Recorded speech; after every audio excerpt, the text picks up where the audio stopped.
Así que me gustaría escuchar los nombres así. Comenzamos. Josie, Kelsey. Okay.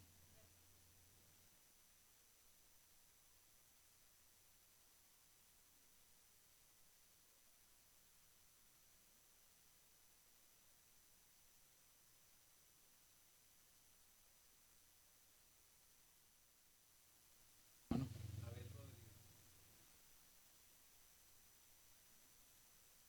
muy bien. Gracias. Vamos a ver una materia muy emocionante que se llama redacción. Entonces ustedes ya tienen ahí su plan de curso. Vamos a pedir allí que nos pongan en la pantalla también para ir revisándolo. Vamos a hacer la introducción a la materia.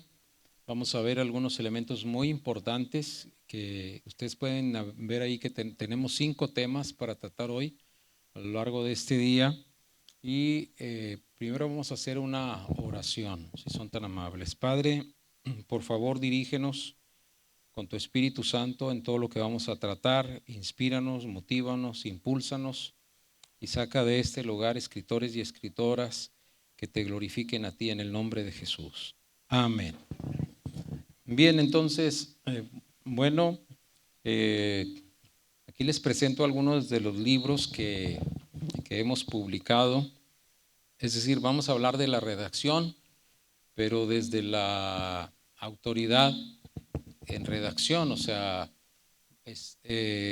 no solamente conocemos la materia, hemos dado la materia ya en estos niveles, pero también tenemos publicaciones, que eso pues te da un respaldo muy especial. Aquí tenemos algunos de los libros. Todos los libros que nosotros escribimos son libros que hemos detectado necesidad en la iglesia, en algún área. Escribimos para la iglesia y para el ministerio. Entonces, por ejemplo, se llama Operación Timoteo, Mentoría Estratégica Paulina, y es como Pablo tomó a Timoteo desde su adolescencia y lo convirtió en el ministro y en el líder más importante de la iglesia después de la etapa apostólica. Este libro se llama Vayamos o Enviemos, pero hagamos misiones, y es para impulsar las misiones en la iglesia y en el concilio. Este es de los más nuevos, es el penúltimo que saqué, se llama Extraordinarias, Mujeres que Cambiaron la Historia, y es un análisis de 10 biografías bíblicas con aplicaciones para la mujer de hoy. Liderazgo diferente.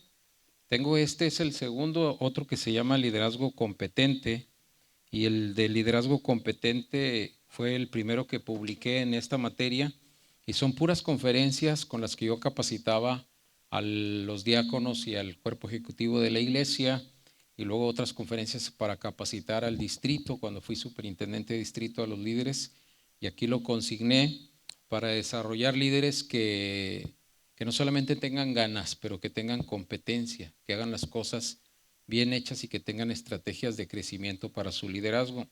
Lo acabo de publicar hace poco y es liderazgo diferente. Ya cuando escalas en el liderazgo nacional, te das cuenta que hay muchos líderes que son muy competentes y que llegan a desarrollar su liderazgo, vamos a decir, en muy alto nivel de excelencia, pero que descuidan áreas fundamentales. Y entonces tenemos mucho liderazgo que cuando termina acaba con una frustración, o acaba perdiendo la familia, o acaba perdiendo la vida devocional. Entonces la idea de este liderazgo diferente es decirle al líder que ya es líder y que ya se desarrolló, decirle no pierdas lo esencial, porque llega el momento en que dejas el liderazgo, pero te queda lo esencial, te queda tu vida devocional, tu vida personal, tu familia, tus valores. Eh, este libro fue el primero que publiqué a la luz, se llama Comentario Teológico y Expositivo a Romanos, y es pasaje por pasaje. Controversias en la teología histórica, son las 11 controversias teológicas más duras que ha habido en la historia. Qué doctrinas sacaron, quién las sacó y cómo se debatió en la historia, y luego cómo esas doctrinas están hoy presentes y cómo las podemos refutar con los argumentos que usaron los teólogos de la historia. Ese libro más vendido se llama Jóvenes de Corazón Perfecto y son 20 historias de jóvenes de la Biblia que todos tuvieron una niñez muy difícil y que tenían un futuro, digamos así, marcado por la miseria, pero que al final todos ocuparon posiciones de primerísimo nivel. Y entonces, ¿cómo llegaron allá? Y encontré tres factores comunes. Y la idea de este libro es que todo el que haga lo que ellos hicieron va a llegar muy lejos en la vida. Este es para consejería prematrimonial, ministrando futuros matrimonios. Como ven, todo es para la iglesia.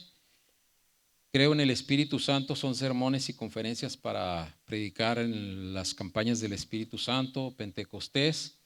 Aliento del cielo para la familia, son temas de familias bíblicas que pasaron crisis, dolor, muerte, enfermedad, escasez, y que al final vino un ángel, un profeta, Cristo, alguien los visitó y tuvieron solución. Y la idea es lo que Dios hizo con aquellas familias lo puede hacer en tu casa. Eh, Hay otro de la familia, es bendiciones del cielo para la familia. Y aquí en el de aliento son casos bíblicos, en este son pasajes bíblicos que tienen bendición para la casa, para la familia, matrimonio. Y este se llama Camino Bíblico a la Prosperidad y es para enseñarle a los adolescentes y jóvenes y a la gente que llega a la iglesia lo que tiene que hacer para prosperar en la vida, prosperar de veras. No es teología de la prosperidad, sino son principios bíblicos que si los haces, prosperas porque prosperas. Por ejemplo, honra a tu padre y a tu madre para que te vaya bien y seas de larga vida sobre la tierra. Entonces, ese tipo de textos.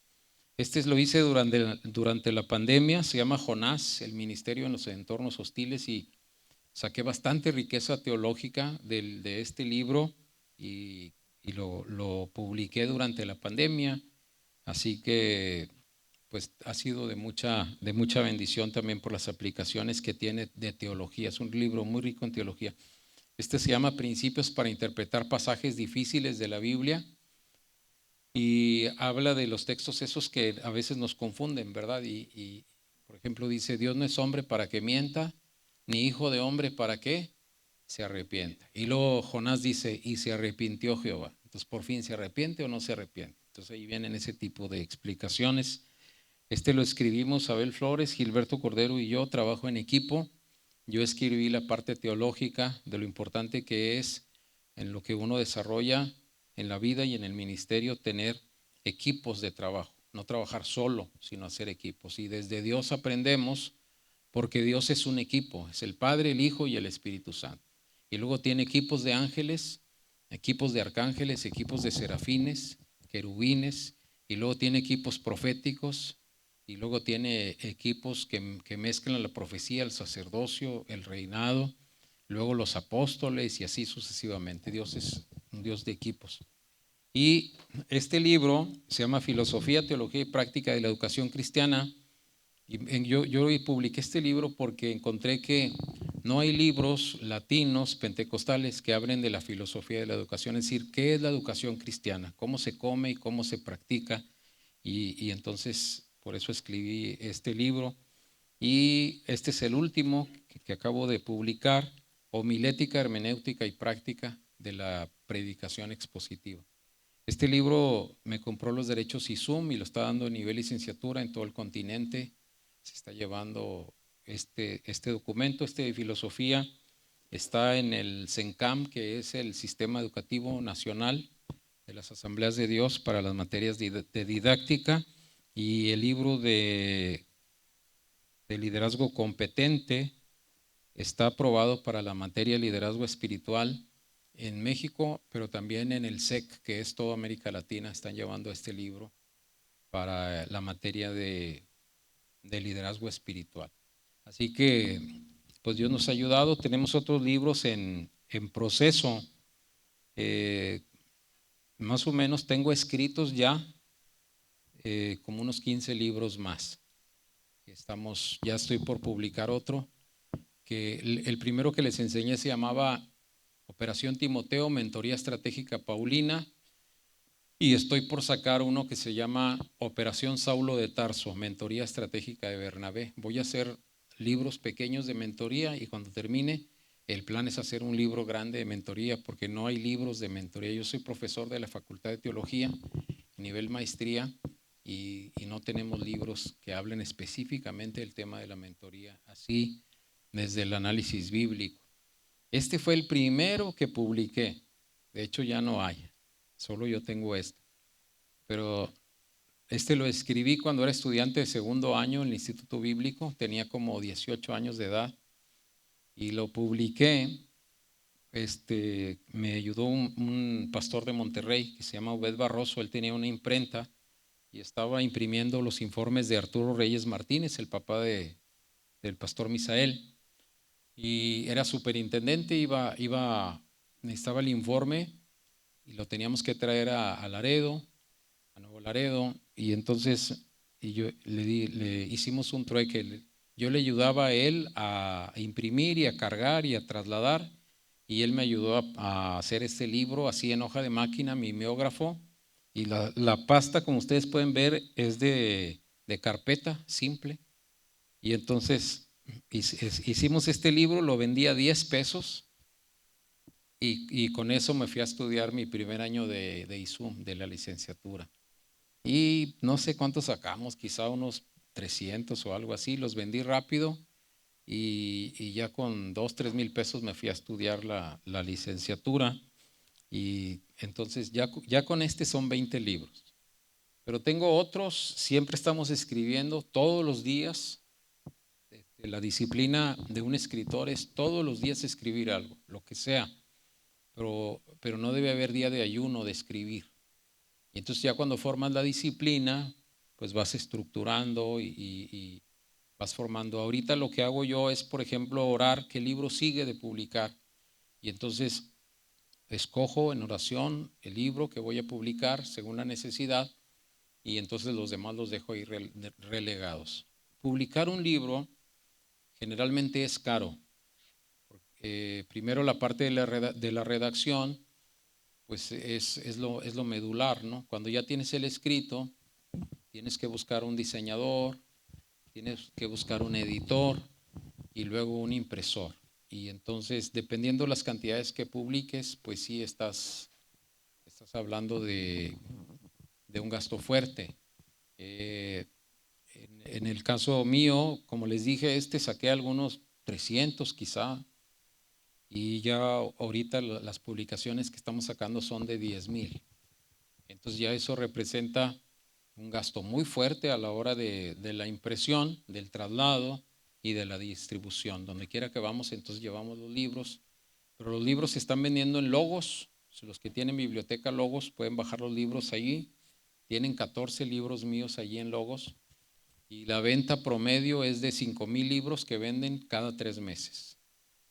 Entonces en todo el mundo están vendiendo esos libros. Y pues ahora abrí mi página de internet y ahí pueden bajar también libros para los que no tienen biblioteca Logos.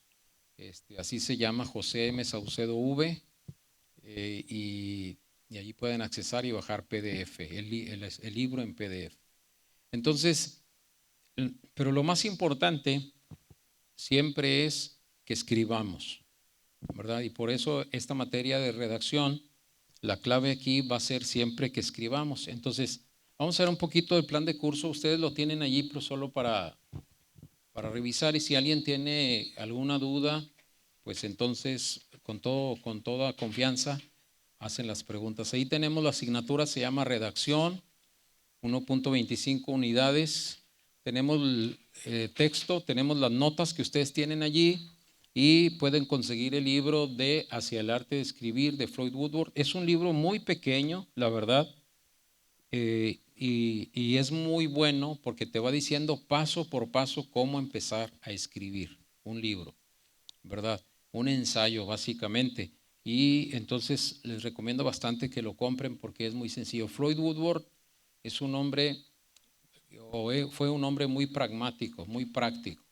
Es decir, sus libros gastaban lo menos tinta posible para que los estudiantes, ¿cómo estás, Gaudencio? Los estudiantes pudieran aprender mucho, pero leyendo poco. Esa es la tarea más grande que tenemos los escritores ahora. Entonces ahí viene la descripción de la materia, qué es lo que vamos a hacer. vamos a estudiar los principios de redacción formal, ¿sí? Desde las decisiones preliminares, que esto es las decisiones que tomamos antes de escribir el libro, y algo de las etapas de investigación y hasta la conformación del cuerpo, un poquito de gramática y estilo. Ahora, esto es importante que lo consideren ustedes, que el énfasis va a ser el ensayo, ¿sí? El ensayo, ahorita vamos a ver que es un género literario que no tiene reglas de escribir y que ahí es donde nosotros nos podemos entrenar bastante. Entonces, todos los libros que ustedes ven que yo escribo son ensayos, todos. Es decir, no sigo tantas reglas. Hasta este último de homilética sí, porque como era un texto, entonces ahí sí tuve que seguir reglas de monografía y de investigación de otro tipo, pero casi todo va a ser ensayo. Entonces, ahí vienen los objetivos de la materia, de conocimientos, de actitudes y de habilidades. ¿Alguien me ayuda a leer esto de conocimientos? ¿Qué tenemos aquí?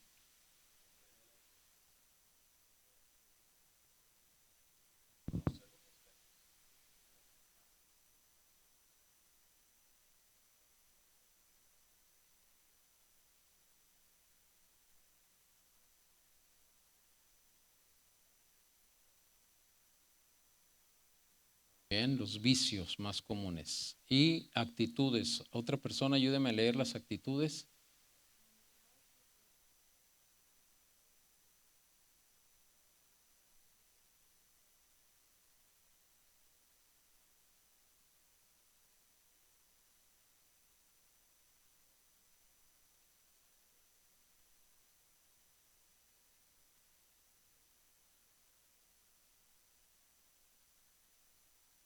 Y la idea es que todos vamos a desarrollar el estilo propio, ¿sí? Lo más importante es saber, es como en el ministerio, o sea, todos comenzamos imitando a alguien, siguiendo la figura de un pastor, de un predicador, y todos comenzamos marcando el sesgo que él tiene.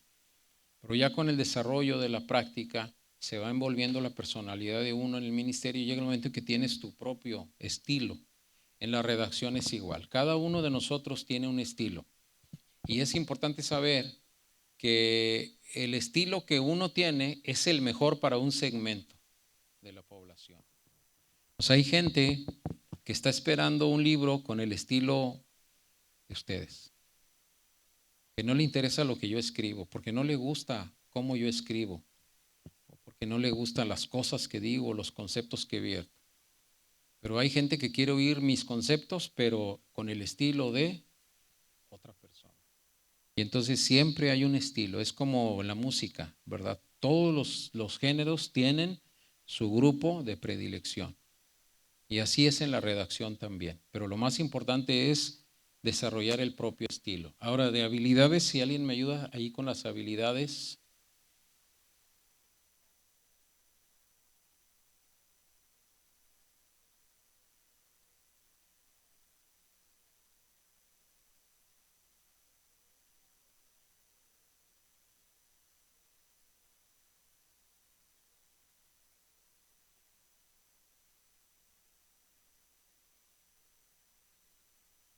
Bien.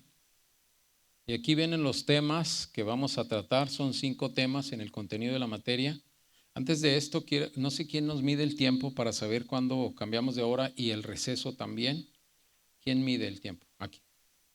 Para que me hagan una señal nada más de que ya se acabó o que es receso y poder respetar los tiempos que tienen aquí. A las 11. Ok, gracias. Muy bien, entonces ahí tenemos primero, ¿cómo se llama? El segundo, tercero, cuarto y quinto. Muy bien, vamos a ver esos contenidos. Y aquí están los requisitos de la materia para que ustedes la aprueben y podamos ponerle su 100, excelente. Aquí están los aspectos con los que debe cumplir. Número 1, asistencia. Número 2, ¿qué quiere decir participación activa? Ustedes pueden preguntar y ya les cuenta como participación. Pueden opinar o dar una experiencia, anécdota. Pueden contradecir lo que estamos escribiendo. Es una de las virtudes, vamos a ver, del escritor, que es que se debe exponer a la crítica. Y entonces ustedes pueden decir, yo no estoy de acuerdo con eso que dice el maestro o con lo que dice mi compañero tal o mi compañera. Y entonces, pues vamos a participar de esa manera y tienen puntos.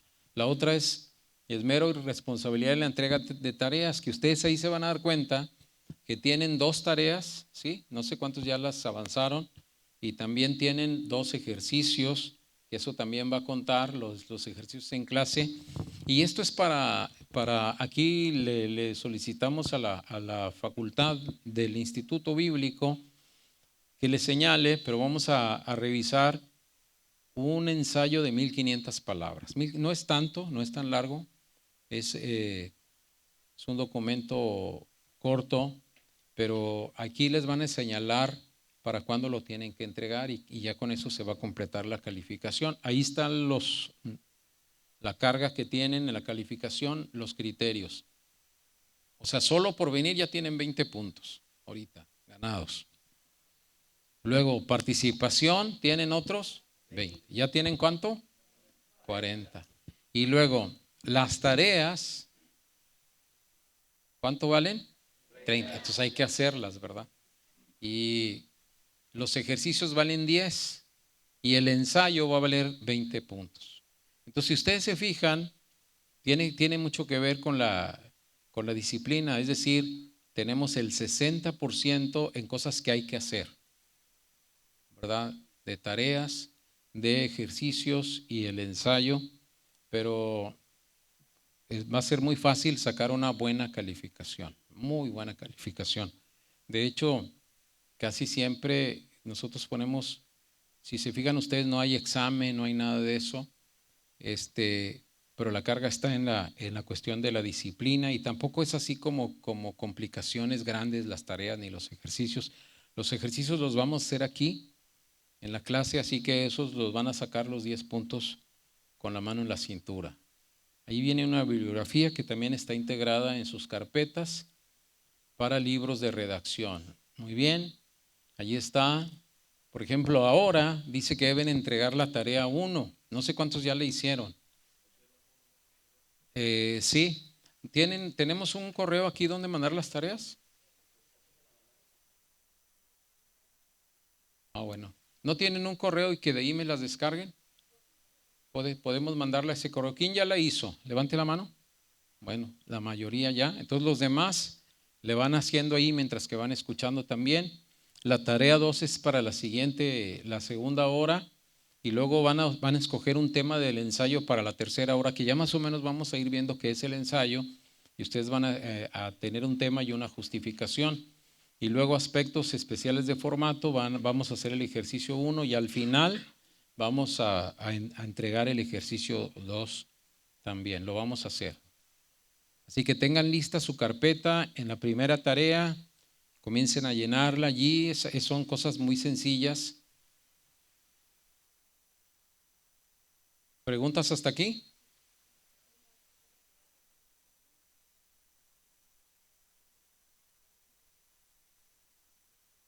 Sí, sí, sí. Los que la hicieron a mano la entregan aquí, los que la hicieron en computadora lo pueden subir a la página, todos los vamos a revisar hoy. Vamos a comenzar entonces con estos conceptos. No sé cuántos hayan leído, pero si no, les recomiendo un libro que se llama Ideas, así se llama. Es un libro de más de 1000 páginas, es un libro gruesote así, y ese libro habla de las ideas que revolucionaron el mundo. Y, y habla del impacto y la trascendencia que tuvieron esas ideas. Y entre todas ellas, la que nos interesa aquí, porque hicieron dar un salto impresionante a la humanidad con estos descubrimientos, yo pongo estas 7 que están aquí. Primera idea que hizo a la humanidad dar un salto gigantesco es la escritura. Y la primera escritura que hay, que se conoce como jeroglíficos, ¿verdad? O como símbolos que pintaban en las cuevas, en las piedras, en las montañas. Con eso se dio un salto gigantesco. porque imagínense la persona de repente llegar a una cueva y alumbrar allí y ver que había símbolos, dibujos de animales con personas, y la persona allí comenzó a leer. Ahí comenzó a ver un mensaje escrito que alguien dejó, que podía ser una pintura o podían ser algunos gráficos, pero que tenían la intención de que otro los viera y que captara un mensaje.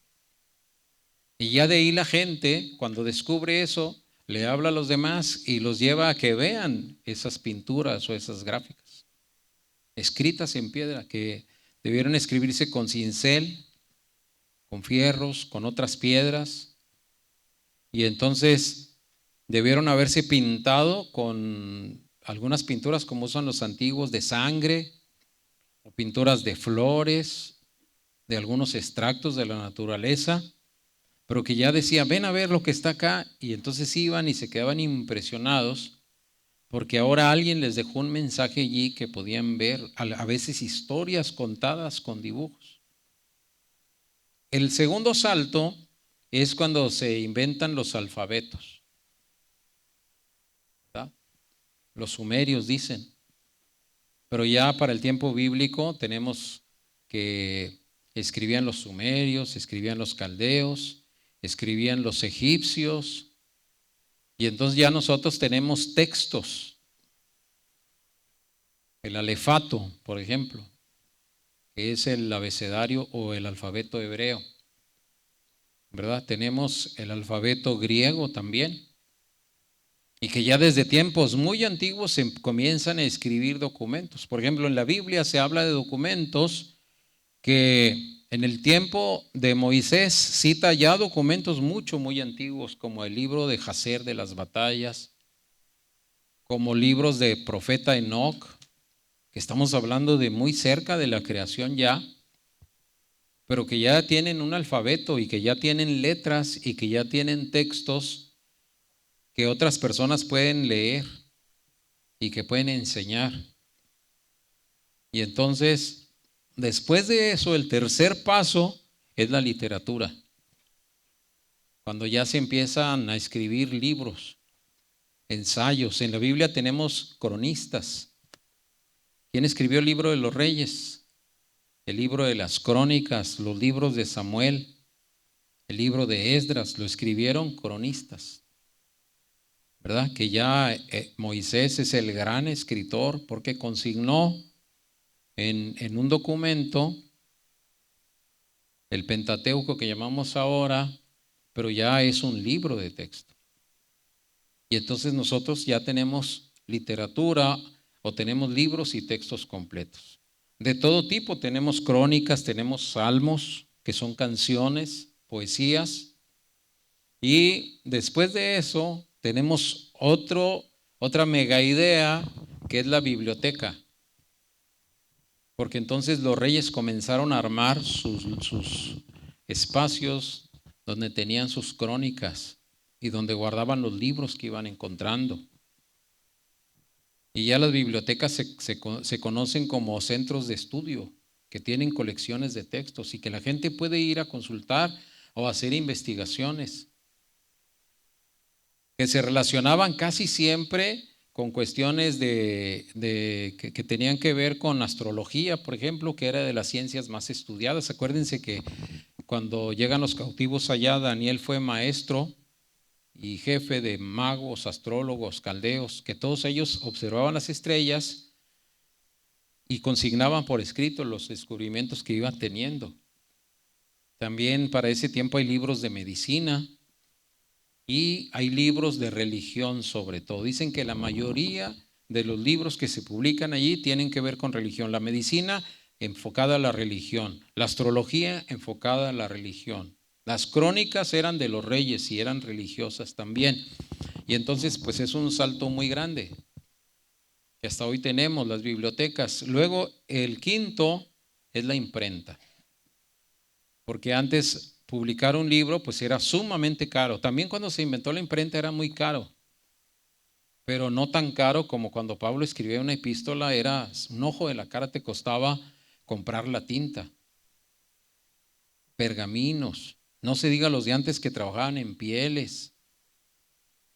Y entonces ahora con la imprenta se producen a partir de allí libros a granel. Y sobre todo, pues a lo que se le dio más fuerza para invadir el mundo con libros fue la Biblia desde el principio. Por eso tenemos nosotros publicaciones de Biblias en español, en inglés, en alemán, en suizo, en muchos idiomas, pero los tenemos pegados a la fecha de la invención de la imprenta. Dicen que los chinos tenían antes imprenta que los europeos y ya publicaban libros, pero el descubrimiento se conoce como lo de Gutenberg. Después de eso, otro salto grande en la literatura y la redacción son los procesadores de textos. Cuando ya la gente empezó a tener máquinas, ¿cuántos conocieron las máquinas de escribir? Sí, typewriter. Ya eso facilitó y explotó, ¿verdad? Antes era un cronista, ahora en una oficina hay 5 o 10 secretarias y todas con las máquinas de escribir, a todo lo que daba. De hecho, se hizo una carrera para mecanógrafos. Yo estudié eso, estudié contabilidad y mecanografía en una técnica, pero desde la secundaria tenían eso, y entonces eso facilitaba. O sea, había gente que podía estar platicando contigo y chateando y esto y haciendo escritos porque los enseñaron a la persona a escribir como máquinas. A, S, D, F, G, N, L, J, H, ¿verdad? Entonces la gente sabía dónde estaban las letras. Los que estudiamos eso sabemos dónde están las letras y podemos estar viendo la tele y escribiendo aquí. Y eso facilitó la producción de textos. Y los escritores se dispararon con eso. La mayoría de los escritores, los grandes escritores del mundo, conocieron la máquina. Y de hecho batallaron para acoplarse en la computadora. Pero los procesadores de textos también se llama a la computadora. Y bueno, los que tuvimos la bendición de estudiar computación, pasamos de la máquina a la computadora y es mucha facilidad. Porque un error en la máquina, salía la hoja con el error, luego tenías que regresarla y luego ponerle corrector y luego regresarla otra vez. Y en la computadora cometes un error y le das para atrás y lo quitas y vuelves a escribir de nuevo. Se te pierde un cacho del escrito y nada más le pones en la flechita de regresar y se vuelve a poner otra vez. Entonces eso va facilitando y eso hizo que diéramos un salto muy grande. Entonces la computadora, pero ahora tenemos los teléfonos inteligentes, que ya la gente no necesita una computadora, trae la computadora en la mano para escribir. Y hay gente que tiene una habilidad para escribir que escriben a 1000 por hora. ¿Sí? Entonces eso da un salto porque, bueno, antes el escritor tenía que llevar su máquina, se le venía una idea, no sé cuántos son así, pero dicen que cuando se te venga una idea, sea en la tarde, en la noche, en la mañana, estás comiendo, estás durmiendo, estés haciendo lo que sea, cuando se te viene una idea tienes que dejar de hacer eso y escribir la idea porque las ideas vuelan, ¿verdad? Las mejores ideas vienen cuando no estás pensando en ideas. ¿Sí? Como los mejores negocios se hacen cuando no estás hablando de negocios. ¿Dónde se hacen los grandes negocios? En el restaurante, en el café, en el golf, en el béisbol, en el partido de fútbol. Vas con la persona y porque conviviste con él, te da el negocio, la venta, la compra. Es igual con los libros. Las mejores ideas de libros se vienen no cuando estás escribiendo. Hay que escribir por disciplina, pero las mejores ideas se te vienen cuando estás caminando, cuando estás tomando café, cuando escuchas a alguien hablar y te dice una idea que te retumba y tú dices, qué buena idea me dio. Bueno, si en ese momento te pones a escribir algo de esa idea, la vas a capitalizar.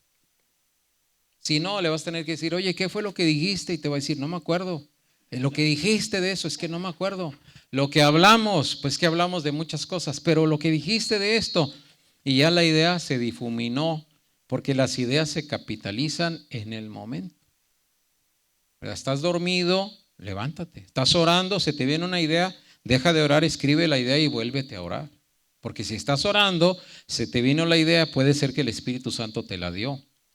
Y no vas a interrumpir la oración, vas a obedecer al Espíritu Santo y luego vuelves a la oración. Y así se vienen los sermones, los libros, los escritos, se vienen las ideas cuando no estás pensando en ideas.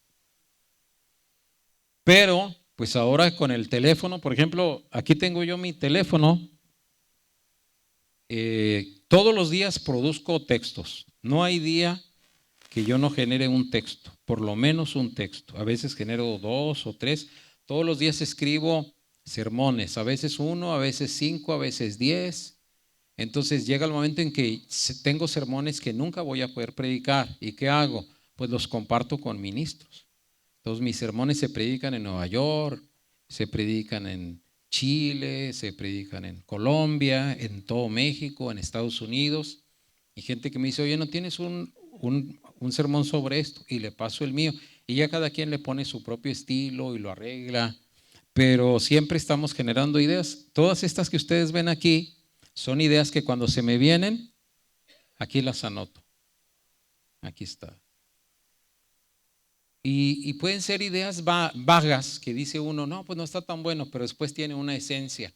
Y pueden ser ideas muy impresionantes. Por ejemplo, una vez estábamos en una escuela bíblica y me dicen, hermano, queremos que prediques aquí en este momento. Entonces yo estaba allí, quería hablar algo de la escuela bíblica. Y me puse a pensar sobre escuelas bíblicas y entonces empecé a pensar, bueno, ahí está la escuela de los profetas, ¿verdad? Las escuelas de los profetas y luego las escuelas de los sabios y luego la escuela de los apóstoles. Y entonces prediqué eso y al final en el libro este de Filosofía de la Educación está un capítulo que se llama Las escuelas bíblicas y hablo de cómo era una escuela profética, qué se hacía en la escuela profética, cómo se cantaba, cómo se profetizaba, cómo se desarrollaba la inspiración y cómo se hacían letanías para predicar. Así dice Jehová o esto dice el Señor, etc. Y luego cómo funcionaba la escuela de los sabios, para eso tenemos los libros de Proverbios, Eclesiastés, Job, Cantares y esos libros que tienen los conceptos de sabiduría, algunos de los salmos, de la sapiensal y cómo se fueron formando élites en Israel a través de la formación de los hijos de los sabios que los educaban. Por ejemplo, de esa escuela graduó Daniel y los jóvenes hebreos, que cuando llegaron allá los encontraron 10 veces más capacitados porque habían salido de la escuela de los sabios de Jerusalén. Luego la metodología que Cristo usó para fundar la escuela de los apóstoles con los 12 y así. Entonces son ideas que se te vienen en el momento, tienes que escribirlas, capitalizarlas y luego desarrollarlas. Pero ya tenemos ahora, entonces, pues yo llevo mi computadora a todos lados, por aquí la tengo, pero anoche generamos algunos textos, hoy en la mañana ya generamos textos, todo. Y son ideas a veces muy especiales, bastante especiales. A veces iluminación de un texto que no entiendes y en el momento se te viene la idea y dices, esto significa este texto. Por ejemplo, tenía que predicar en un retiro del Central y estaba hablando de ese texto que dice, Eliseo le dice a Elías, quiero que una doble porción de tu espíritu repose sobre mí. Y Elías le dice, cosa difícil has pedido.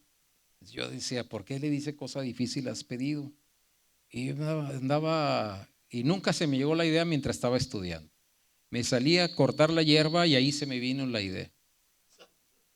Dije, bueno, difícil para Dios no es, ¿verdad?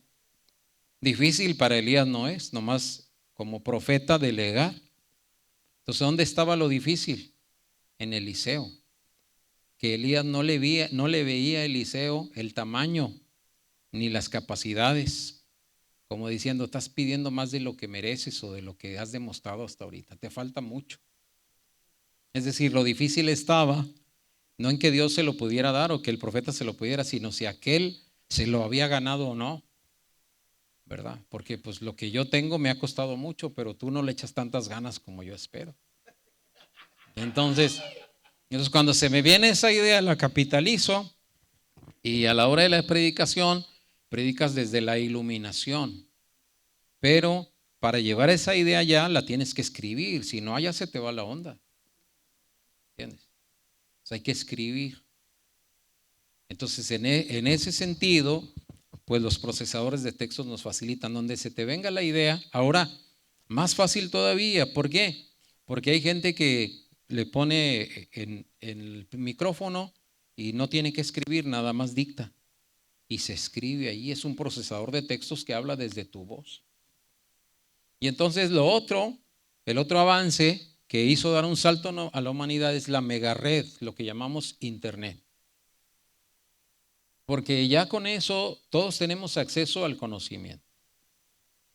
Tú quieres saber ahora con el chat GPT, pero con simplemente inteligencia artificial, y si no con el simple Google, tú haces una pregunta a Google sobre un tema, te da hasta 5,000, 10,000, 20,000, 100,000 opciones para que tú vayas. Entonces la megared accesó la redacción, los textos, acompañados de imágenes. Se dice que ahora estamos en el tiempo del Homo videns, ya no del Homo sapiens. Porque la gente aprende más por lo que ve que por lo que oye y lee. La generación antigua era el oído. La fe viene por el oír y el oír por la palabra. Pero la generación de ahora aprende más por lo que ve que por lo que oye. Y esto porque son engendros espirituales de la megared. Entonces, la gente de hoy quiere ver un sermón sin imágenes. A la gente actual no vas a conectar con ellos nunca. Nunca. Aunque grites, aunque hagas lo que sea, te apasiones, la gente te va a ver y pues a todo dar, pero no conectas. ¿Cómo conectas? Porque la gente se cansa de ver una sola imagen y entonces quiere ver otras imágenes. Entonces te están viendo a ti, pones una imagen, voltean y descansan de ti. Les das chancita de que descanse sus ojos y su mente. Voltean a ver y luego te vuelven a ver a ti, le cambias una imagen, voltean otra vez, pero entonces estamos en la época esa del Homo videns, que quiere ver y aparte de también los textos procesados. Entonces, con estos descubrimientos se facilita ahora mucho escribir, pero ¿por qué no escribimos? ¿Verdad? Y a pesar de que hay mucha información, porque la gente dice, no, ya hay muchos libros. Pues sí, a pesar de que hay mucha información, el mundo sigue esperando nuevos textos. La gente pensó que con los discos y las USBs y los PDFs se iba a morir la biblioteca. Pero las librerías y las bibliotecas siguen funcionando. Y hay gente que compra los libros. Yo traje libros aquí y ya compraron algunos libros. Y la gente sigue esperando los mejores libros. Novelas, poesías, crónicas, canciones, están en las poesías, historias y anécdotas que lo informen, porque esto es lo que la gente está buscando en un libro. ¿Qué busca? Que lo informen, lo motiven, lo orienten. ¿Qué más? Y como tenemos una humanidad que siempre está buscando desde el principio, ¿qué fue lo que buscó Adán y Eva cuando comieron el árbol prohibido? Conocimiento. El árbol de la ciencia, del bien y del mal. Entonces, la gente sigue esperando comer de ese árbol. Nada más que dicen que el 80% de lo que hay en internet tiene que ver con cuestiones de drogadicción, pornografía, delincuencia, y un porcentaje muy pequeño tiene que ver con asuntos de motivación, orientación, fe, esperanza. Y bueno, la gente sigue esperando eso. Ahora, ¿quién tiene esos libros? Lo tienen ustedes. Esos libros están allí. Hay que sacarlos. Porque las ideas las tienen, pero ahora hay que convertirlas en textos. Y la gente sigue esperando. Miren, la gente cada vez que me ve me dicen, ¿cuál es el nuevo libro que sacaste? Ya les digo, pues este. ¿Y cuál es el libro que vas a sacar? Y ya les platico un poco del que estoy sacando. Y a veces no sé cuál voy a sacar. Porque, ¿cómo? ¿Cuál?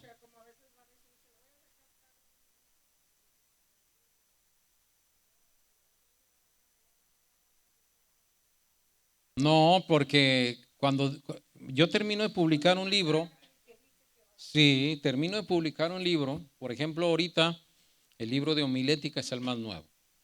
Entonces yo dejo meses sin publicar por varias razones. La primera es para descansar, porque cuando no escribes, el problema es empezar a escribir. Cuando ya escribes consuetudinariamente, el problema es descansar, porque generas textos todos los días. Entonces yo descanso, sigo escribiendo textos, pero de otra cosa. Y entonces yo descanso meses y en esos meses me pongo a orar. ¿Qué sigue, Señor? ¿Cuál es la necesidad que sigue? Entonces siempre, ya cuando decido uno en oración, saco ese libro, ¿verdad? Si no tengo ese libro ya escrito, por ejemplo el de mujeres yo lo escribí porque este que les digo que es el más vendido, la mayoría de las mujeres lo compraban para sus hijos, adolescentes y jóvenes y niños. Entonces lo leían ellas y me decían, hermano, escriba uno, pero para mujeres como este. Y por eso saqué el de Extraordinarias, que es la versión de jóvenes, pero para damas. Y entonces, a veces la gente te sugiere, ¿por qué no escribes un libro de homilética? Me pidieron los de Izum y escribí ese libro, siempre pensando en necesidades. Yo ahorita tengo bastantes libros que ya he escrito. Por ejemplo, tengo un libro de Elías, que es las tres versiones bíblicas de Elías, el Elías histórico, el Elías icónico y el Elías escatológico. El histórico es el Elías ese que sube al Carmelo y que sube al Horeb y que se encuentra con Dios y que siempre anda corriendo acá para allá y que hace bajar fuego del cielo. Ese es el histórico. Pero hay un Elías, esa figura de Elías se convierte en icónica y hay Elías, ¿verdad? Por ejemplo, cuando Eliseo abre el mar, dicen los profetas, el espíritu de Elías reposó sobre Eliseo. O sea, ya es Eliseo, pero ministrando en el espíritu de Elías. O cuando viene Juan el Bautista, dice el ángel Gabriel, él andará en el espíritu y en el poder de Elías. Y Jesús dijo, este es el Elías que habría de venir. O sea, es Elías, pero no es el histórico, es un icónico, que es que su espíritu se refleja en los que tienen un ministerio semejante a él. Pero tenemos un Elías escatológico que aparece en Apocalipsis y que aparece allí haciendo llover fuego del cielo, pero que ya es una manifestación ya de confrontar con el anticristo y es un Elías ya súper dotado, ya otro nivel. Entonces encontré esos y ya lo escribí el libro, estoy esperando que Dios me indique cuándo voy a sacarlo. Y así tengo bastantes libros ya escritos.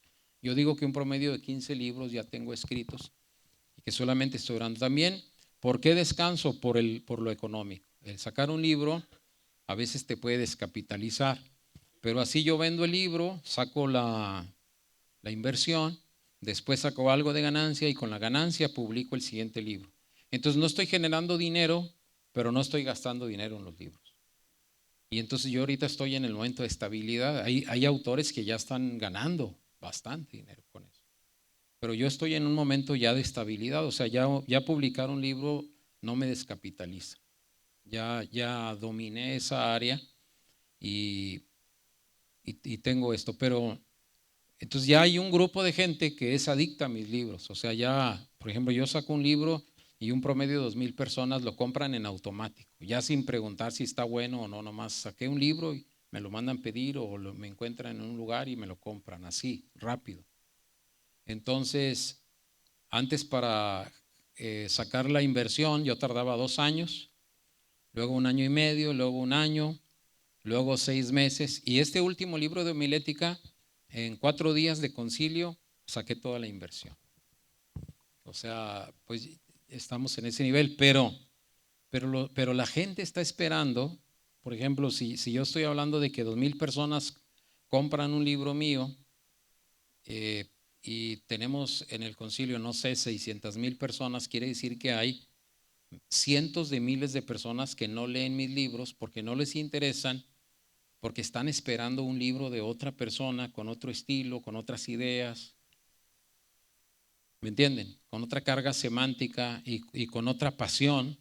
y están esperando esos libros. Entonces, lógicamente, deben salir escritores de aquí, porque la gente está esperando elevarse al siguiente peldaño del conocimiento. Muy bien, vamos a hablar un poquito de la trascendencia del ministerio de la redacción. ¿Por qué es importante? Entonces miren lo que pasó con el alfabeto y la redacción de textos. En la evolución de la humanidad, dice, facilitaron la comunicación. Ustedes lo tienen ahí en sus notas todo esto. Si quieren solo pueden subrayar. Yo lo hice un poco más bosquejado, pero si quieren pueden subrayar o si quieren escribir las ideas que se les vayan viniendo. Facilitan la comunicación. ¿Qué más? La memorización y la instrucción a las generaciones. ¿Verdad? Porque las ideas escritas comunican y facilitan la comunicación. Fíjense bien, hablar, como nosotros que somos predicadores o maestros, cuando hablamos, ¿sí? Cuando o leemos, se nos amplía la capacidad de comprender. No sé cuántos de ustedes les han pasado que tenían una idea, pero cuando la expresaron, la comprendieron mejor. Es más, se suben a predicar un sermón o dar una enseñanza y les salen ideas ahí que no tenían escritas, porque cuando las hablan se amplía. Ok, pero la redacción precisa, es decir, reduce. Entonces es bueno hablar y es bueno escribir, porque cuando hablamos se amplía nuestra capacidad, pero cuando escribimos se reduce la idea que tenemos, la precisamos. Y por eso cuando hay un libro de texto se facilita la instrucción a las generaciones. Por eso tenemos notas y por eso tenemos libros. Y dice allí, el arte de la redacción se considera fundamental para el desarrollo de ciencias, filosofía y artes. ¿Por qué? Porque permite que las ideas se comuniquen, se preserven y se transmitan íntegras desde la generación que las inventó hasta generaciones muy posteriores, lo que no siempre era seguro con la comunicación oral. Por ejemplo, ¿puedo tomarlo? ¿De cuándo es esta Biblia? ¿De cuándo es esta Biblia?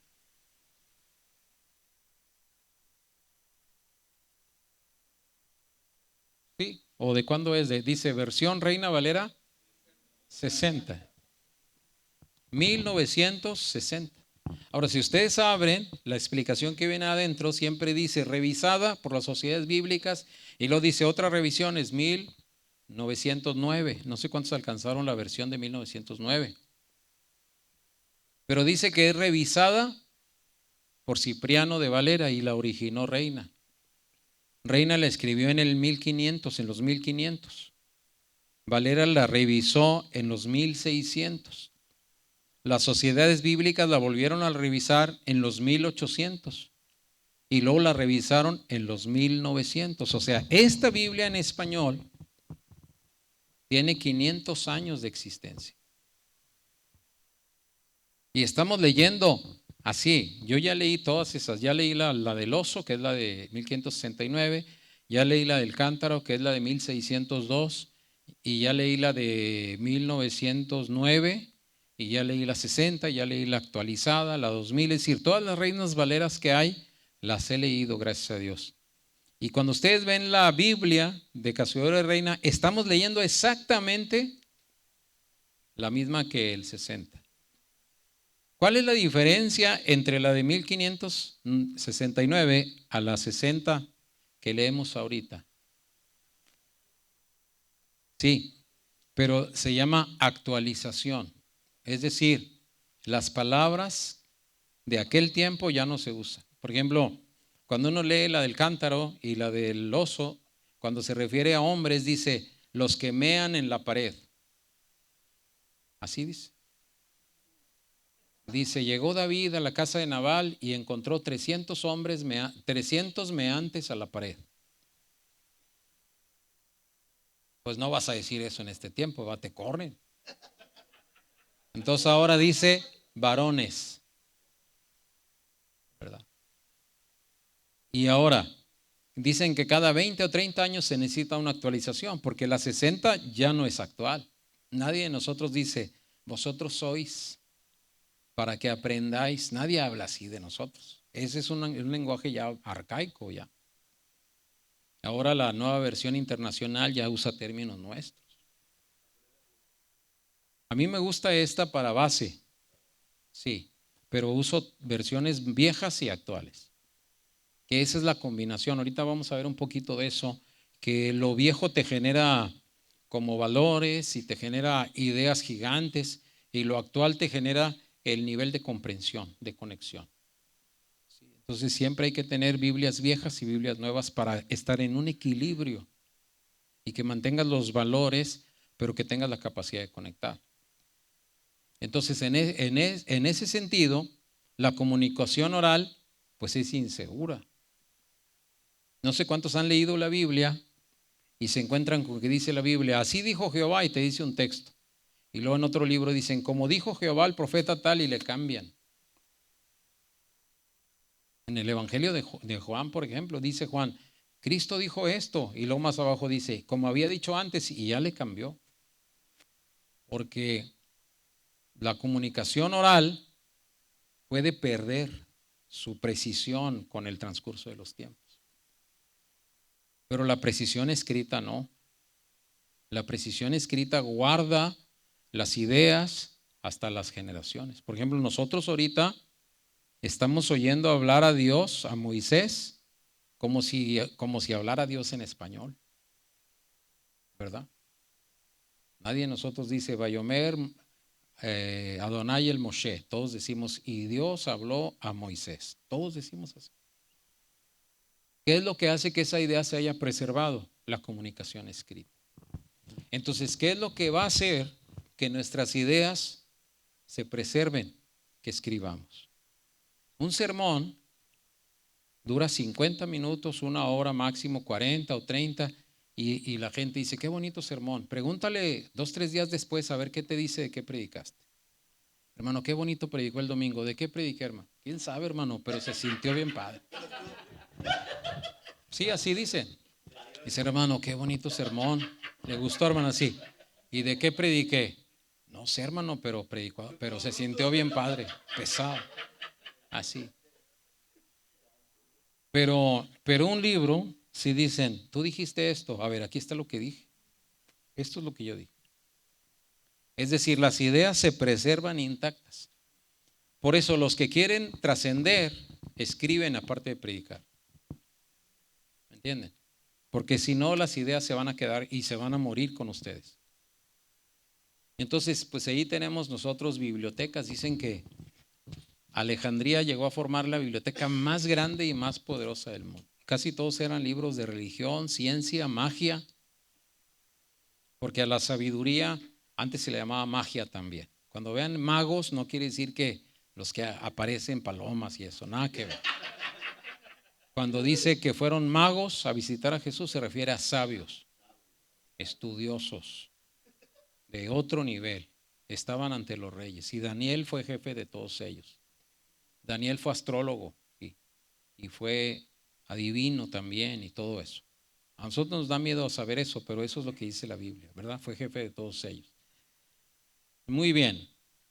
Y sobre todo lo que más nos interesa a nosotros es la Biblia, que hablamos de la trascendencia de la Escritura, porque en la Biblia los santos hombres de Dios fueron inspirados por el Espíritu Santo para producir textos que nosotros le llamamos que son infalibles e inerrantes.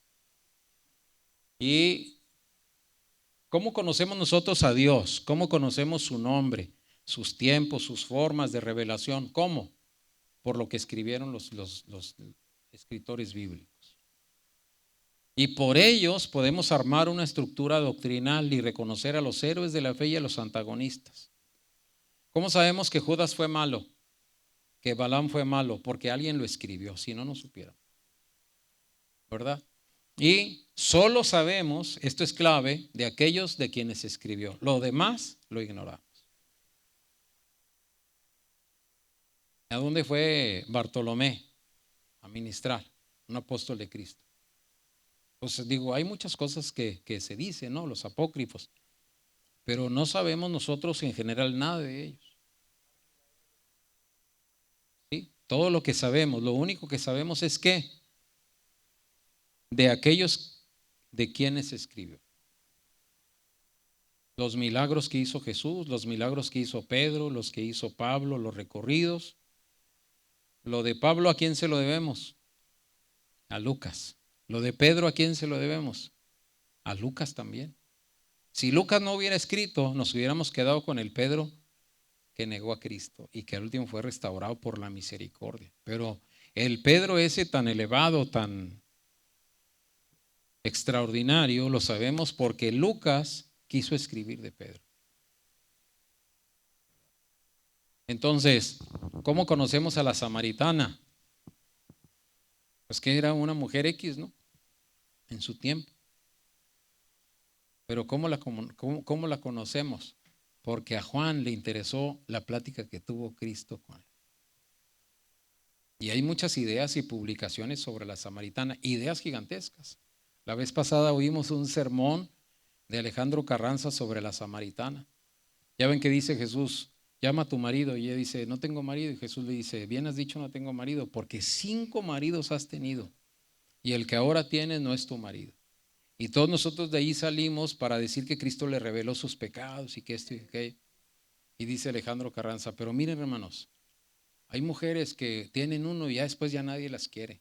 Dice, pero estaban haciendo cola para cuando le dejara uno llegaba el otro. Dice, quiere decir que la mujer tenía sus virtudes físicas y también espirituales, porque la gente quería estar con ella. Ya llevaba 5 y tenía otro que se aventó. Dice, y a las mujeres que eran así, nadie les quería, todos les sacaban la vuelta y este era público. O sea, yo quiero estar contigo, no me importa quién seas ni cómo seas. A la mujer era amable. Ya es una idea nueva, ¿no?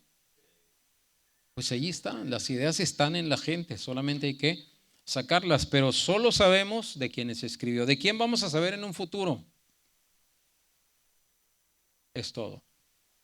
¿Quién escribe y de quién se escribe? Asimismo, miren, lo que conocemos de la historia es lo que consignaron los cronistas. Lo que sabemos de la doctrina es lo que nos enseñaron los maestros que leyeron los libros de teología. A mí me dio clase de teología Gaudencio Hernández. Fue mi maestro de teología, mi primer maestro de teología. ¿Qué me daba? Las lecciones de Meyer Pearman, teología bíblica y sistemática. Hermano Gaudencio leía su libro, nos explicaba la teología, leía, nos explicaba, hacía un castillo doctrinal. Entonces, ¿cómo aprendimos teología? Porque alguien leyó un libro. ¿Sí? Bueno, entonces eso es lo importante. Moraleja, solo trascenderán fielmente las ideas de quienes generan textos. Entonces, ¿quieres elevar tu nivel? Trascender, tienes que escribir. Y hay gente que está esperando tus escritos. Y aquí viene este punto que se llama equilibrio entre la comunicación oral y escrita. Y esta es una reflexión, los latinoamericanos casi no escribimos y los pentecostales menos.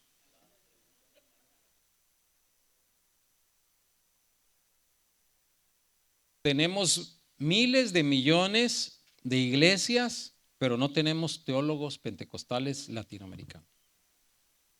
Y sí tenemos gente que escribe, pero no son teólogos de peso. Este libro, bueno, no viene aquí, pero hay un libro que está allí que se llama Teología Bíblica de la Unción. Yo leí libros, por ejemplo, de Benny Hinn, de Cash Luna, de varios de los que se mueven en ministerios muy poderosos. Y todos ellos hablan de la unción y dicen, Dios me reveló esto sobre la unción. Lo que le voy a escribir es lo que Dios me reveló. O dicen, esta es mi experiencia con la unción. Entonces yo escribí un libro que se llama Teología Bíblica de la Unción, porque finalmente, pues a mí me gusta la teología y yo quiero instruir a las generaciones, entonces yo no puedo decir lo que dice la experiencia de aquel, ni la mía, ni la revelación. Yo tengo que hacer teología bíblica. Entonces lo que hice fue hacer un análisis desde Génesis a Apocalipsis, qué es la unción, cómo se manifiesta. Y elaboramos una teología de la unción y es lo que publicamos. Pero tuvimos que hacer eso porque casi no hay teólogos de peso. Alguien que diga, mira, un teólogo sí, casi todos son bautistas o metodistas o presbiterianos. Esos sí escriben bastante sus ideas. El pentecostal por eso se caracteriza por la,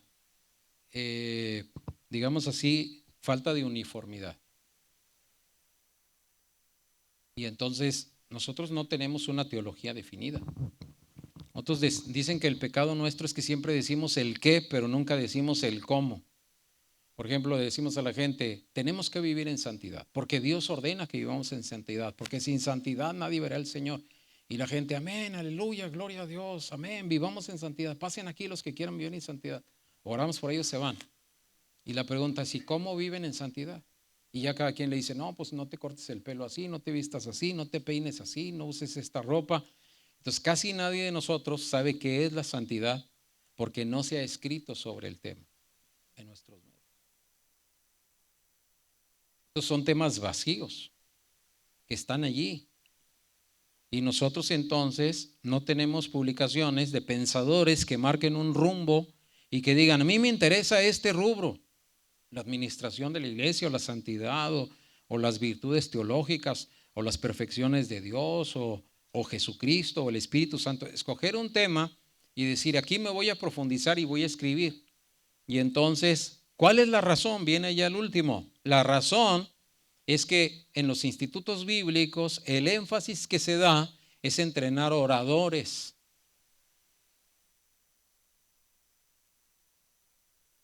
Y oradores con alta dependencia de su capacidad de improvisación. Por ejemplo, antes se subía un hermano aquí, leía un texto chiquito y hablaba 1 hora de ese texto, sin tocar el texto. No tocaba el texto, nomás lo usaba de trampolín y de ahí brincaba y hablaba. Y la gente decía, qué tremendo, wow, ¿cómo habló tanto? Sabe bastante Biblia. Sí, porque como no te enfocas en algo, pues tienes que pasear a la gente por toda la Biblia, ¿verdad? La llevas con Abraham y luego la saltas al horno de fuego y luego la llevas al mar de Galilea con Pedro y Juan y luego la regresas otra vez con Adán y Eva y luego la sumes en el Apocalipsis y luego termina en Mateo. Entonces, no, es un trampolín y otro trampolín así, pero ¿por qué razón? Porque los institutos bíblicos nos formaron con capacidad de improvisación. Yo le llamo de esta manera, conectar la mente con la boca. O sea, si yo le digo a cualquiera de ustedes, pase aquí, dé un saludo, diga una reflexión, lo hace con la mano en la cintura. No hay quien no lo pueda hacer. Porque la mente está conectada con la boca. Entonces, ¿cómo nos enseñaban antes a hacer sermones? Todos los sermones eran temáticos. Y el sermón temático lo haces en un boleto de camión. El amor de Dios, punto número 1, en Jeremías es amor eterno. Punto número 2, en Juan se manifestó en Cristo. Punto número 3, en Efesios se manifestó en la gracia salvadora. Ya, con esos 3 te la rifas en un culto. Y entonces aprendes a escribir poco y a hablar mucho. Y esa era la educación en los institutos bíblicos. Y por eso nosotros tenemos una mano floja y una boca muy activa. ¿Sí? Entonces, para escribir hay que conectar el cerebro ¿con qué? Con la mano. No, esa ya la tiene conectada de aquí. Pero para escribir, sí, para escribir hay que conectar el cerebro ¿con qué? Con la mano.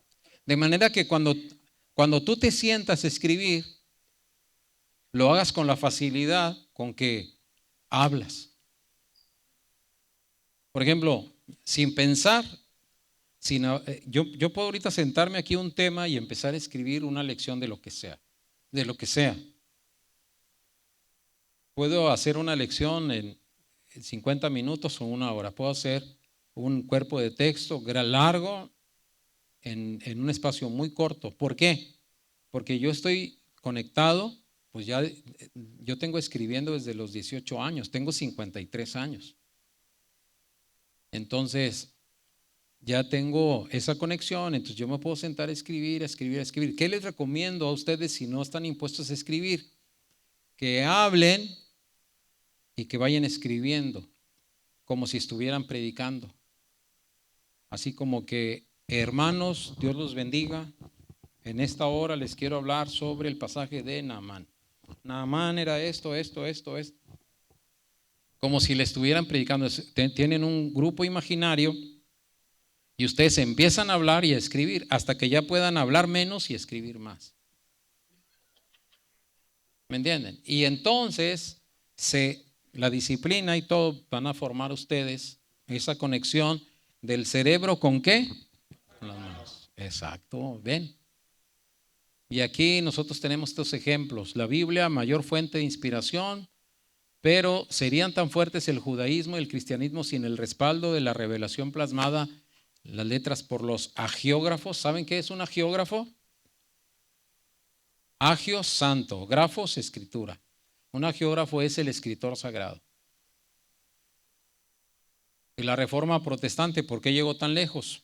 Precisamente porque se puso la Biblia en el lenguaje del pueblo y por los escritos de Lutero y de Calvino y de los reformadores que se dedicaron a escribir y a publicar.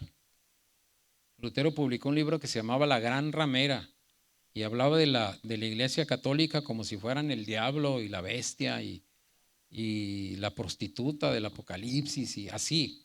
Entonces ofendió mucho, lo querían matar, lo quisieron matar. Nunca pudieron, pero el asunto es que las publicaciones, las 95 tesis, ¿verdad? Publicaron textos y eso le dio la grandeza y el impacto a la reforma. Entonces, urge que se levanten escritores entre nosotros, ¿verdad? Y este es un problema. Dependemos para los estudios de la iglesia local o instituto bíblico de libros de textos que no reflejan nuestro contexto ni nuestra realidad. ¿Quién escribe nuestros textos? Gente que piensa diferente, germánicos, ¿verdad? De otras culturas, que no sabe los problemas que tenemos nosotros, ni hablan como nosotros. Entonces, el día que produzcamos textos nuestros, va a ser una gran bendición. Ahora, aquí están en rojo lo que se necesita para levantar escritores. Díganmelo ustedes.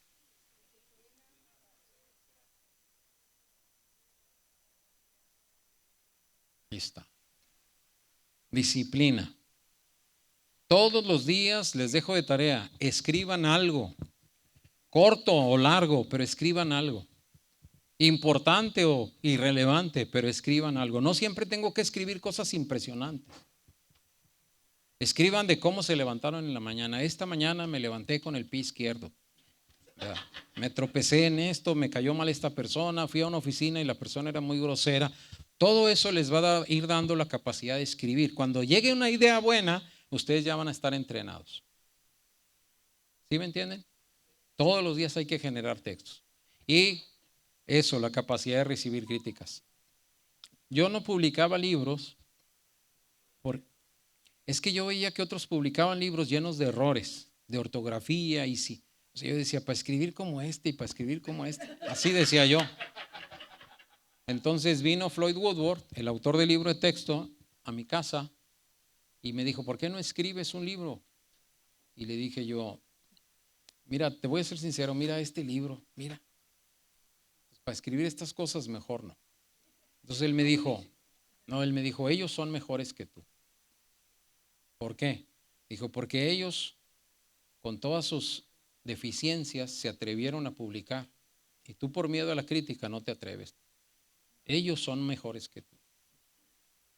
Entonces, te exijo que escribas. Y fue cuando publiqué el libro de Romanos, mi primera publicación así formal. Y él fue mi editor, pero pues hay que aguantar. Hay gente que no le van a gustar tus libros. Ahí me escriben a veces, me escriben mucho así de que hermano, me gustó mucho su libro, me impactó esto, me impactó aquello. Y he tenido muchas experiencias muy ricas, pero hay gente que ha dicho, hermano, me cayó mal esto que dijo, yo no creo como usted. Y yo le pongo like. Y me dice la gente, ¿por qué le pones like si te está criticando? Le digo, mira, se tomó el tiempo de entrar en mi muro. Tuvo que tener valentía para poner algo así. Y quieras o no, le dije, ¿leyó mi libro? Para poder criticarme, leyó mi libro. Yo tengo que agradecerle a cada persona que lee mi libro. Entonces, desarrollar esa concha es muy bueno. Esa piel de rinoceronte. Que te dicen, oye, eso que escribiste no tiene chiste. Ah, gracias. Hasta les das una cachetada con guante blanco. Porque ellos esperan que le digas, no, pues a ti qué te importa, si quieres léelo. Y que le digas, si quieres no lo leas o algo. Pero en cambio, en vez de decirle eso, le dices, oye, gracias por leerme. Me interesa tu comentario, lo voy a tomar en cuenta para después, para siguientes publicaciones. Muchas gracias. ¿Te compran más libros? ¿Sí? Sí, lo hacen. Me ha pasado eso, que llegan y dicen, hermano, este libro para mí es el más chafa que usted ha escrito. Ah, gracias. ¿Qué viste ahí de chafa? No, pues vi esto y esto. Ah, ok, qué padre. Oye, gracias, hermano. Qué bueno que tomaste la oportunidad de leer mi libro. O hermana, gracias. Me nutre lo que me estás diciendo, me va a ayudar para otros libros. Okay. ¿Y cuánto cuesta este? Tal. ¿Sí me entienden? Sí, no. Como Dios manda, ¿me entiendes? O sea, pero es la capacidad para recibir ¿qué? Ahorita vamos a ver eso, las oportunidades que hay para redactar, pues que el pastor, el maestro, tienen que elaborar un bosquejo. El secretario levanta actas, hay que enviar cartas de gratitud, hay que publicar boletines de la iglesia. Y esto, hay quienes envían artículos a revistas internacionales o a periódicos importantes.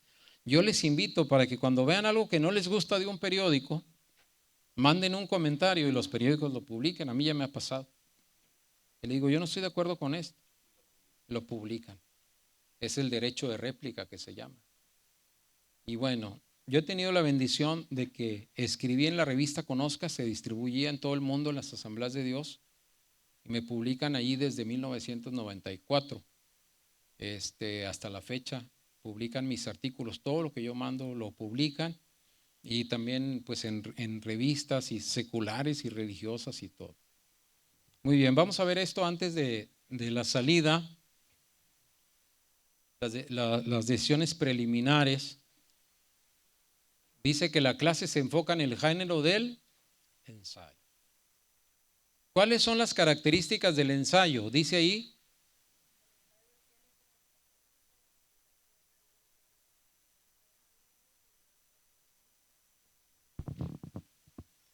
Eso es un ensayo, por eso es lo que vamos a ver aquí. Vean cómo dice explicación de algún tema en forma ¿qué? Libre. ¿Qué es la parte más importante del ensayo? El punto de vista del autor. Es decir, es tu explicación de ese tema. Puede estar bien o mal, pero es tu punto de vista. ¿Sí? Y dice que no tiene tantas reglas. Acuérdense porque ustedes van a escribir un ensayo. Entonces, escribir. Lo único que debe tener el ensayo es introducción, desarrollo y conclusión. Pero no se anota introducción, esto, desarrollo, esto y conclusión. No. Se escribe así el escrito completo de principio a fin y no se dice esto es introducción, sino se escribe una introducción. Y entonces se explica un tema nada más, no 3 temas, no 4 temas, no 5 puntos del sermón, nada, no. Es un solo tema explicado en forma libre sin tantas reglas. Y aquí viene, revela al lector las actitudes personales del autor con relación al tema, es decir, tu punto de vista, qué te cae bien y qué no te cae bien de eso. Y entonces, estos principios se aplican en muchos géneros literarios, por eso vamos a hablar. Ahora, ¿qué es redactar? Eso, en orden y por escrito los pensamientos. Ahora, ahí tenemos nosotros 2 disciplinas muy importantes que es en los que se basa la redacción. ¿En qué se basa?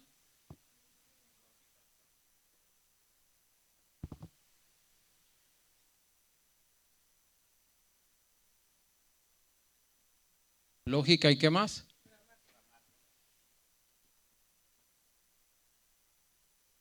¿La lógica de qué se encarga? ¿Sí? ¿Y la gramática?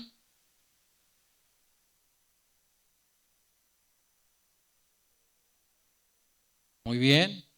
Entonces, vean allí, la lógica tiene que ver con ideas y la gramática tiene que ver con textos. Así que nosotros necesitamos, para escribir, solamente dos cosas. Uno, necesitamos ideas y dos, textos. O sea, consignar por escrito las ideas. Entonces, nosotros tenemos allí las bases de la redacción. Cuando vamos a comenzar a escribir, lo primero que tenemos que pensar es el tema, o sea, la idea.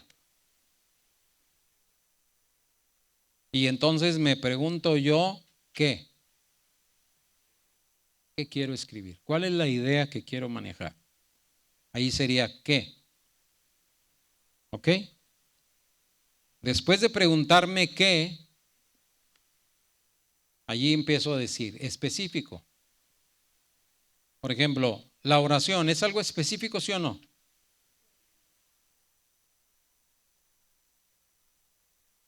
La oración en la vida de Cristo, ¿es más específico o no?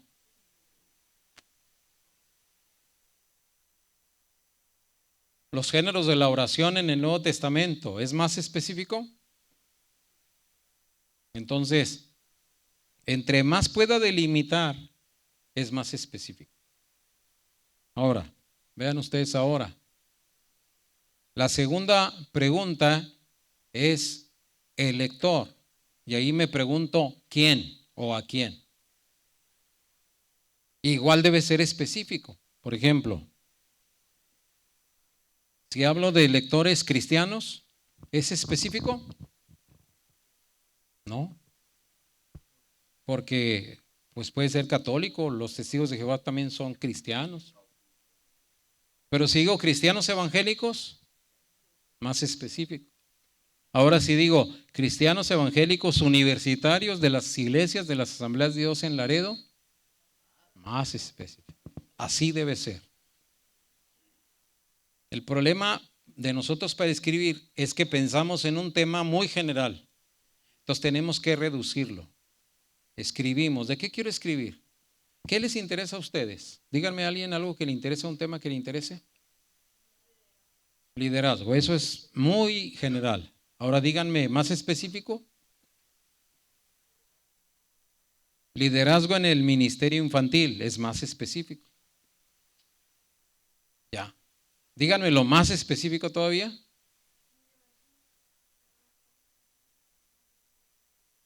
En una iglesia de las asambleas de Dios. O en la iglesia local, tal. O en la ciudad de Nuevo Laredo, o de las asambleas de Dios o algo así. Ya es más específico todavía. ¿Verdad? Pero ahora, si pienso en el lector, ¿a quién le voy a escribir? Si digo a toda persona que llegue a este libro, pues no le estoy tirando a nadie. ¿Entiendes? A las personas interesadas, a quien corresponda, pues no estoy hablando. ¿A quién le voy a escribir un libro sobre liderazgo del ministerio infantil en las iglesias de Nuevo Laredo? Entonces ya ponemos específicamente a quién. A los maestros de niños y niñas o el ministerio infantil en las iglesias de las asambleas de Dios en Laredo, Texas. Eso es específico. Entre más específico sea, más fácil va a ser escribir.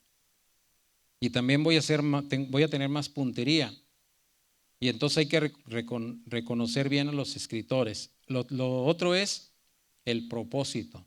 Y el propósito responde a la pregunta, ¿para qué? ¿Para qué les quiero escribir? A ellos. Se debe suplir una necesidad.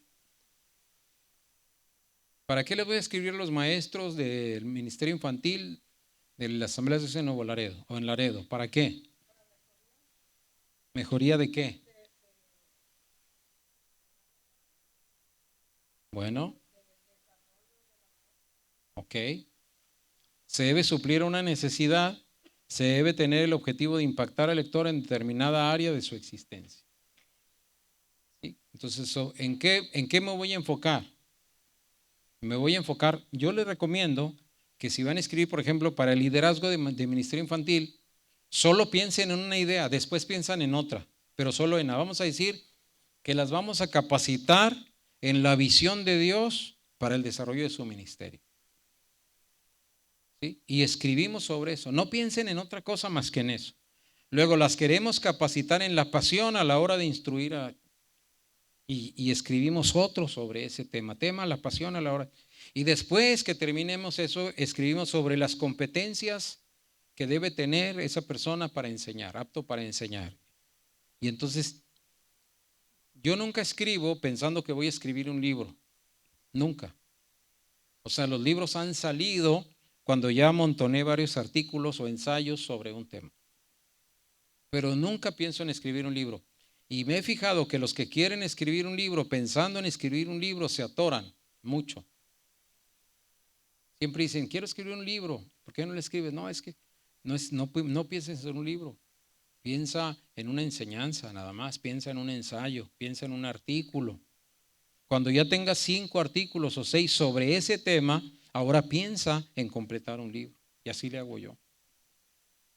Por eso les digo que tenemos que ser bien, ¿qué? Específicos, porque eso nos va a ayudar a delimitar de lo que vamos a escribir. Muy bien. Vamos todavía nos queda un tiempo. Bien.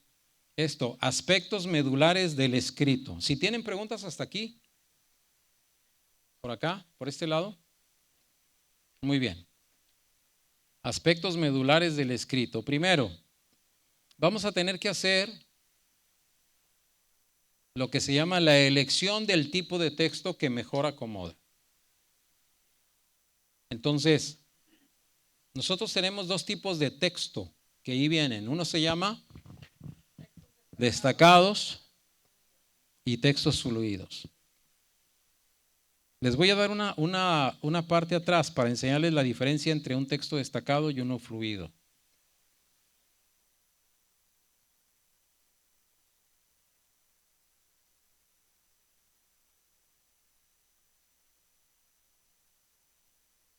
Aquí. El texto fluido se escribe de corrido. Por ejemplo, la parte de abajo es texto fluido. El arte de la redacción se considera fundamental para el desarrollo de las ciencias, la filosofía y las artes, pues permitió que las ideas pudieran ser comunicadas, preservadas y transmitidas íntegras. Eso se llama texto fluido, escrito de corrido quiere decir. Texto destacado es lo que viene arriba. Dice, facilitaron la comunicación, facilitaron la memorización, facilitaron la instrucción a las generaciones. ¿Se fijan cómo no está de corrido, sino está enlistado? Ahí pudiéramos poner A, B, C, o pudiéramos poner 1, 2, 3, o viñetas. Eso se llama destacar el texto. Y entonces dice allí en la instrucción que debemos ver cuál texto le acomoda mejor al escrito que nosotros tenemos. Entonces así nosotros vamos viendo y se hace una combinación de los dos. Miren, ahí va, encuentren, este es texto destacado o fluido. Fluido, muy bien. Ese, muy bien. Aquí, vamos a verlo. Allí. Los 2 de arriba son destacados y el de abajo, fluido. Muy bien. ¿Ya vieron? Ese es texto fluido. Ese es texto, una combinación, porque aunque está destacado con las viñetas, dentro de la redacción hay bastante texto, eso se llama fluido. Pero está destacado también, porque de esa manera le damos un poco de énfasis y hacemos que la gente le ponga una atención especial. Para eso se hacen los destacados, para que la gente les ponga una atención especial o también para que la gente memorice algunos conceptos. Entonces es importante que nosotros veamos la diferencia. Miren allí, textos destacados y arriba un fluido para dar instrucción, dar parte a los destacados. Entonces, todo esto son textos fluidos. Esto es fluido, pero estos son destacados. Destacados quiere decir que toman relevancia con una diferente forma de escribirse. Ahí, por ejemplo, todo es destacado, miren. Nada es fluido. Miren, todo es destacado. Ese es un texto fluido, con destacados después. Y este que estamos viendo dice que cuando escribimos el ensayo o el documento que estamos redactando, va a haber cosas que querramos destacar. Y eso lo que vamos a hacer es separarlo de la redacción y ponerlo en un listadito marcado con viñetas, marcado con números, con incisos. Y eso le va a dar un realce a esa parte. Son las partes como medulares que ustedes quieren poner precisamente en relevancia y por eso las destacan. Entonces, un destacado nos ayuda para concentrar y hacer que la gente enfoque especialmente en esos textos. Pero casi siempre dice, en muchas ocasiones, la combinación de ambos dará un mejor resultado. O sea, uno no se tiene que casar, porque sobre todo si va a hacer un ensayo, la mayor parte del ensayo tiene que ser texto fluido, pero algunos elementos allí, sobre todo si son paralelos, hay que escribirlos en forma destacada. Entonces vamos a hablar del ministerio, ¿cómo dijimos ahorita? Liderazgo del ministerio infantil, de las iglesias, de las asambleas de Dios en Laredo. Entonces vamos a hablar sobre la visión. ¿Sí? Vamos a hablar de la visión y vamos a hablar que la visión es la expectativa del ideal que tenemos para alcanzar en un futuro tal. Y luego podemos poner, la visión es importante, por eso Dios determinó que todos sus proyectos comenzaran con una visión. La visión de la libertad de Israel en Egipto, la visión del retorno a la cautividad, la visión de la conformación del canon bíblico, etc. Y luego ya decir, la visión es importante porque el líder que desarrolla su ministerio desde la visión no solamente va a contemplar un grupo de personas a las que educa, sino va a contemplar un grupo de las personas que está formando para honrar a Dios, para trascender, para alcanzar esto y aquello. Ya estoy diciendo yo algo, un texto fluido, pero luego voy a decir, la visión se conforma de los siguientes 3 elementos. Y ahí los destaco para darle fuerza, porque si los pongo así, pues la persona va a tener que ser como muy enfocada, muy concentrada, muy inteligente para ella misma decir, esto es medular. Pero si yo en realidad quiero ayudarla a facilitarle la memorización y la conceptualización, entonces lo que voy a hacer yo es poner, la visión consta de 3 elementos. En primer lugar, un ideal. En segundo lugar, una expectativa. En tercer lugar, ¿me entienden? Ya nosotros una contemplación de la realidad. Entonces tengo el ideal a donde voy a llegar, la expectativa, una metodología y también ya tengo la realidad, es decir, de aquí los voy a llevar acá. Entonces yo con esos 4 elementos ya hice un texto destacado. Y ya de ahí en adelante escribo textos fluidos. Si un maestro tiene una visión, primero va a cumplir el propósito de esto en su vida, va a hacer las cosas con mayor pasión, va a ser más enfocado en lo que realiza, alcanzará estos objetivos y metas, se fijará este y este propósito. Ya estoy haciendo yo una redacción fluida, pero que antes va con un texto destacado. Y si ya en lo fluido me salen otras ideas que considero que se deben destacar, las destaco también. Porque finalmente acuérdense que en el ensayo lo que más importa es el punto de vista del autor. No es así de que le gustará a la gente. A ti no te importa si le gusta a la gente. Tú vas a escribir tu idea. ¿Sí me entienden? Que si le pegará o no le pega, no te importa si le pegas o no. Vierte tu idea. Es todo. Es tu idea. Y si es tu idea, Dios te la dio.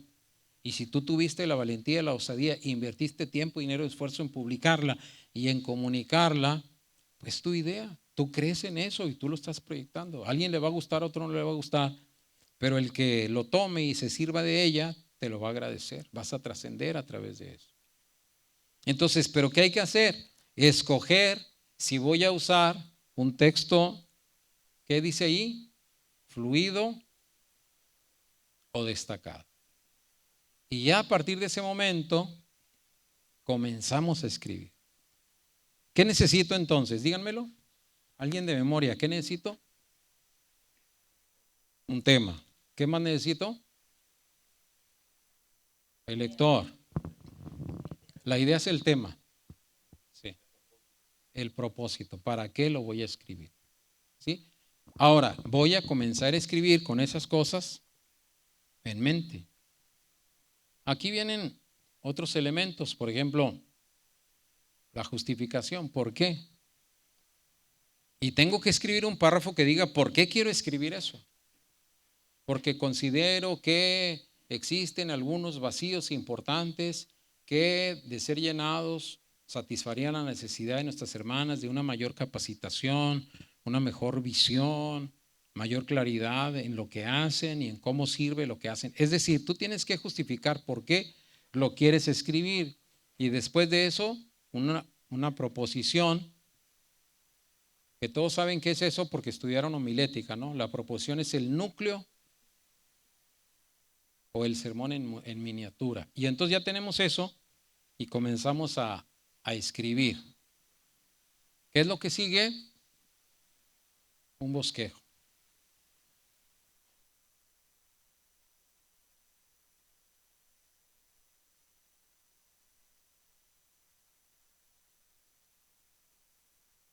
¿Cuáles son los puntos que vamos a abarcar? Como cuando hacemos un sermón, ¿no? ¿Cuáles puntos vamos a abarcar? Cuando Jehová hiciere volver la cautividad de Sión, seremos como los que sueñan. ¿Qué más? Entonces nuestra boca se llenará de risa, nuestra lengua de... Entonces dirán entre las naciones, grandes cosas ha hecho Jehová con estos, grandes cosas ha hecho Dios, estaremos alegres. Entonces ahí, ¿cuál sería un tema?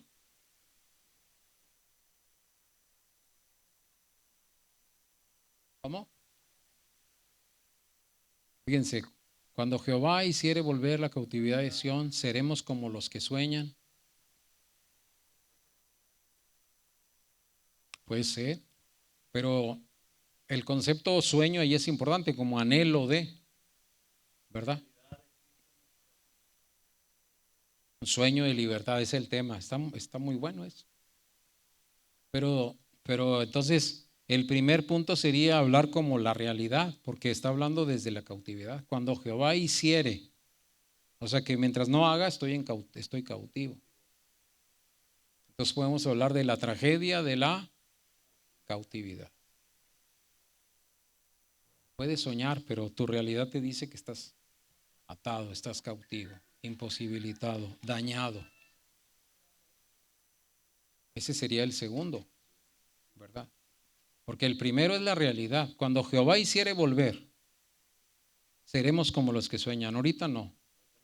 No. Ok. Pero luego viene el segundo punto, ¿cuál sería? El anhelo de la libertad. Seremos como los que sueñan. Nuestra boca se llenará de risa, nuestra lengua de alabanza.